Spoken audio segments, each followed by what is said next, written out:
মুর্শিদাবাদের হরিহরপাড়ায় নাবালিকা মেয়েকে তুলে নিয়ে গিয়ে ধর্ষণ এবং নৃশংসভাবে খুনের অভিযোগ উঠেছে। গত বছর ঘটনাটি ঘটলেও প্রকাশ্যে না আনার জন্য পুলিশের তরফে হুমকি প্রলোভন দেখানো হচ্ছে বলে অভিযোগ। সাংবাদিক বৈঠক করে বিজেপি নেতা আইনজীবী তরুণজ্যোতি তিওয়ারি দাবি করেছেন, এমন ঘটনা দিল্লির নির্ভয়া, আরজি করের অভয়ার ঘটনাকেও হার মানায়। বাবা মাকে পাশে বসিয়ে বিজেপি অফিসে সাংবাদিক বৈঠক থেকে তরুণজ্যোতি জানিয়েছেন, 2024-এর 17ই জানুয়ারি বছর 13 সংখ্যালঘু নাবালিকাকে অপহরণ করা হয়। এরপর 27 তারিখ দেহ উদ্ধার হয়। নাবালিকার দেহে চোখ ছিল না, নোখ উপড়ে ফেলা হয়েছিল, কেটে নেওয়া হয় জিভ, স্তন।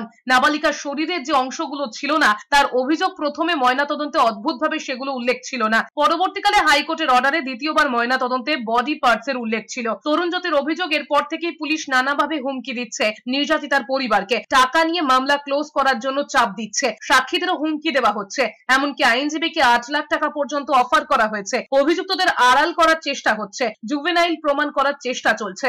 স্বঘোষিত বাংলার মেয়ের রাজ্যে এই ঘটনার পেছনে কোন নেতা রয়েছেন তার নাম সামনে আনবেন বলে হুঁশিয়ারি দিয়েছেন তরুণজ্যোতি। পুলিশে আমাদেরকে বিভিন্ন রকমের চাপ সৃষ্টি করছে, বলছে এখন আমাদের যারা সাক্ষী আছে তাদেরকে চাপ দিচ্ছে, টাকা নিয়ে ইয়ে করে ও সাক্ষী দেওয়া হবে না, এই হবে না, হবে না, এটা বিভিন্ন রকমের কথা বলছে। আমরা বিচার চাই, আমি আমার মেয়ে।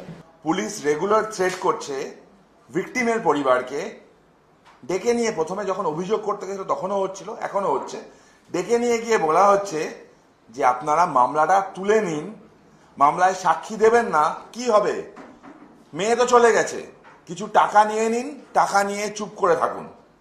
দিদি প্রথম দিন থেকে মামলাটা করছেন, তার কাছে 8 লক্ষ টাকা নিয়ে যাওয়া হয়, গিয়ে বলা হয় আপনি 8 লক্ষ টাকা নিয়ে চেপে যান, এই মামলায় দাঁড়ানোর দরকার নেই।